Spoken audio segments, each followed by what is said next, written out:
अस्सलाम वालेकुम dear students. आज का जो हमारा लेक्चर है वो है असूल इसरा। ज़ारब का जो तसव्वुर था वो बयान किया था केन्स ने।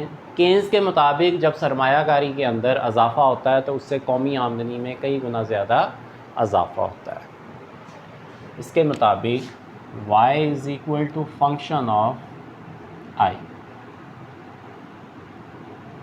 y कौमी आमदनी को रिप्रेजेंट कर रहा है, i इन्वेस्टमेंट्स को रिप्रेजेंट कर रहा है। जब सरमायाकारियों में इजाफ़ा होता है तो उससे कौमी आमदनी में भी इजाफ़ा होता है, और जब सरमायाकारी में कमी होती है तो उससे कौमी आमदनी में भी कमी होती है। तो सरमायाकारी में इजाफ़े से कौमी आमदनी में कई गुना ज़्यादा इजाफ़ा और सरमायाकारी में कमी से कौमी आमदनी में कई गुना ज़्यादा कमी, ये जो नज़रिया जो था वो केन्स ने बयान किया।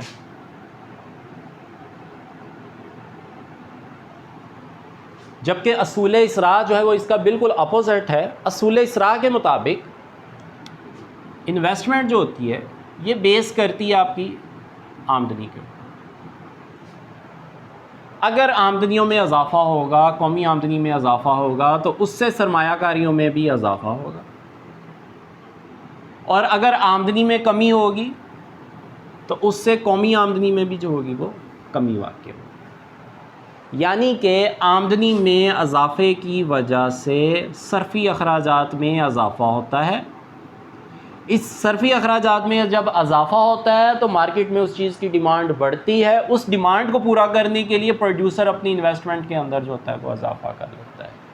ये जो नज़रिया था वो प्रोफेसर क्लार्क जो था उसने बयान किया है कि जब सरमाया आमदनियों में इजाफ़ा होगा तो सरमायाकारियों में इजाफ़ा होगा, आमदनियों में कमी होगी तो सरमायाकारी में भी कमी होगी। उसकी वजह, जब आमदनी बढ़ती है सर्फ़ी अखराजात बढ़ते हैं, सर्फ़ी अखराजात बढ़ने की वजह से मार्केट में उस चीज़ की डिमांड जो होती है वो बढ़ जाती है। उस चीज़ की डिमांड को पूरा करने के लिए प्रोड्यूसर जो होता है वो अपनी इन्वेस्टमेंट के अंदर इजाफ़ा कर लेता है। तो क्लार्क के मुताबिक कि अगर हमने एक सपोज़ करें एक 10 रुपये की चीज़ बनानी है, 10 रुपये की प्रोडक्शन, 10 रुपये की आमदनी वाली जो चीज़ है वो बनानी है, उसके लिए आपको अपनी सरमायाकारी के अंदर कई गुना ज़्यादा जो होता है वो इजाफ़ा करना पड़ता है। तो उसके लिए जो आपको सरमाया चाहिए होता है वो ज़्यादा चाहिए होता है। इसी को हम कहते हैं कैपिटल आउटपुट रेशो। हम कहते हैं कि आपको प्रोडक्ट लेने के लिए जो आपके पास आपकी सरमायाकारी का और आमदनी के दरमियान में तब्दीली का जो तनासब होता है उसी को हम कैपिटल आउटपुट रेशो का नाम देते हैं। उसके बाद हम डिस्कस करते हैं इसराई हिंसा।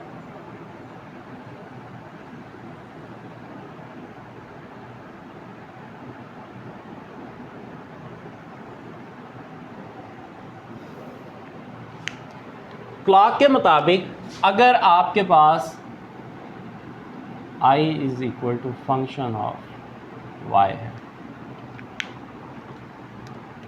अगर आमदनी में इजाफ़ा होता है तो उससे सरमायाकारी में इजाफ़ा होता है। कैसे? अगर आमदनी बढ़ेगी तो सर्फ़ी अखराजात बढ़ेंगे। इन सर्फ़ी अखराजात की डिमांड को पूरा करने के लिए आपको अपनी सरमायाकारियों के अंदर जो होगा वो इजाफ़ा करना पड़ेगा।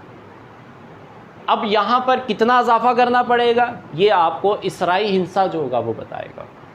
तो अगर हम ये फंक्शन खोलते हैं तो ये आपके पास i is equal to function की जगह पे हम, ज़ाहिर सी बात है चेंज आया तो ये आ गया डेल्टा i, फंक्शन की जगह पे w और y की जगह पे डेल्टा y, ये चीज़ आ जाएगी। यानी कि आपके पास w यहाँ पे इसराई हिंसा है, डेल्टा y इस तरफ ले आए, delta i over delta y is equal to w। आपकी सरमायाकारी में तब्दीली और आपकी कौमी आमदनी में तब्दीली के दरमियान जो तनासब है यही आपके इसराई हिंसे का नाम, यही आपका इसराई हिंसा होता है। इसी को ही हम कैपिटल आउटपुट रेशो का नाम भी देते हैं। अब अगर आपके पास फार्मूले के मुताबिक W की वैल्यू मालूम है, आपको ये पता है कितनी मालियत की आपने चीज़ आपको चाहिए, आपकी आमदनी में कितनी तब्दीली हुई है, तो आप इस बात का अंदाज़ा लगा सकते हैं कि आपको अपनी सरमायाकारियों के अंदर जो होगी वो कितनी तब्दीली करनी पड़ेगी।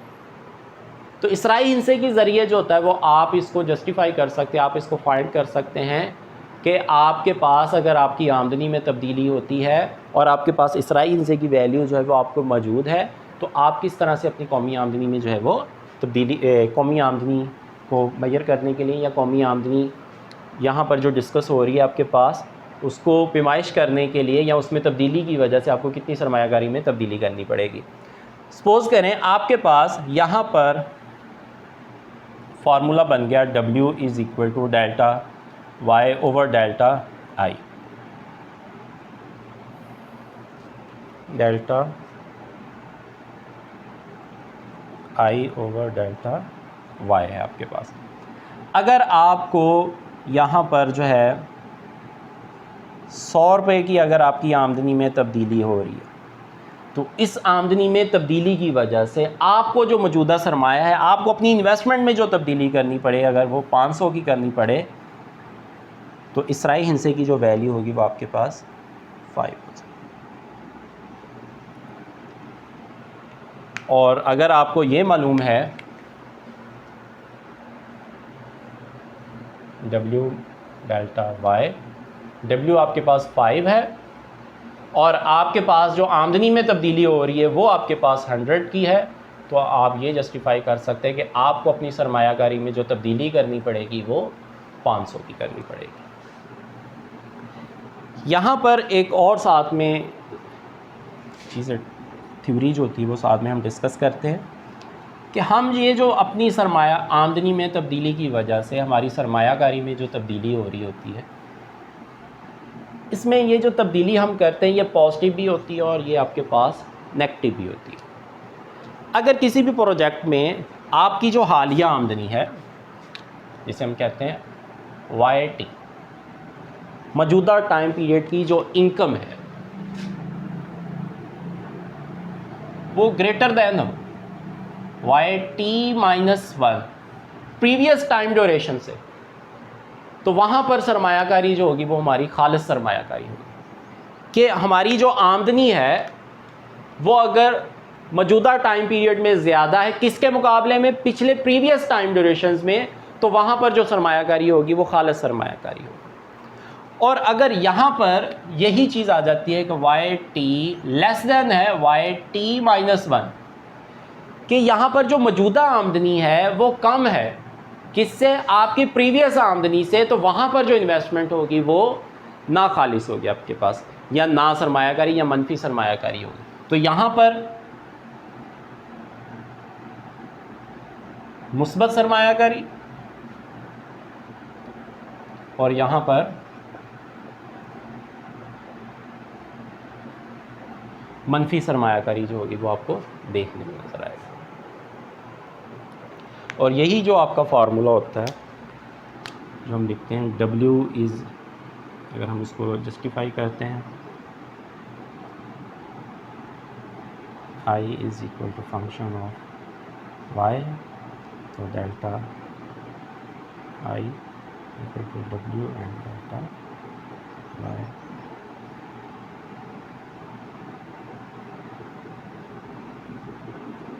अब इस W की जगह पर हम यहाँ पर लिखते हैं COR, capital output ratio. Capital output ratio किसके बराबर होता है, आपकी सरमायाकारी में तब्दीली और आपकी कौमी आमदनी में तब्दीली के दरमियान जो तनासब होता है उसी को हम कैपिटल आउटपुट रेशो का नाम देते हैं। ये था आपके पास आज का हमारा लेक्चर, इसरा, असूल इसरा और इसराई हिंसा था आपके पास। असूल इसरा में क्या था, सबसे पहले केन्स ने जो नज़रिया बयान किया होता है कि सरमायाकारी में तब्दीली से कौमी आमदनी में तब्दीली होती है, जबकि क्लॉक के मुताबिक आपकी आमदनी में तब्दीली की वजह से आपकी सरमायाकारियों में तब्दीली वाक़ होती है। और फिर उसके लिए जो हमने इसराई हिंसा इस्तेमाल किया, जो हमने इसराई हिंसा निकाला, उसी को हमने नाम दिया कैपिटल आउटपुट रेशो का नाम भी दिया, यानी कि आपकी सरमायाकारी में तब्दीली और कौमी आमदनी में तब्दीली के दरमियान जो तनासब होता है उसी को हम कैपिटल आउटपुट रेशो का नाम देते हैं। तो स्टूडेंट्स अपना बहुत सारा ख्याल रखिएगा। आज का हमारा लेक्चर यहीं तक है। अल्लाह हाफिज़।